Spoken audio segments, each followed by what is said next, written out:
أعزائي المشاهدين، طبعا زي ما تعودنا معاكم برنامج سمارة والناس مع كل الناس. أنا قاعد بأمانة كده في البيت، فسمعت يعني هنقول منشد ولا نقول إيه؟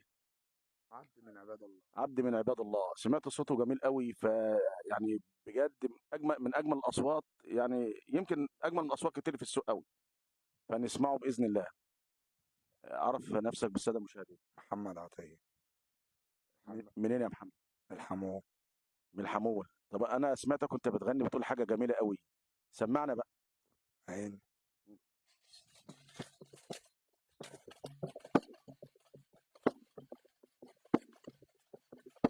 النبي لما دعاني انا سبت بلدي وحيالي، واللي يزور النبي مرة يرجع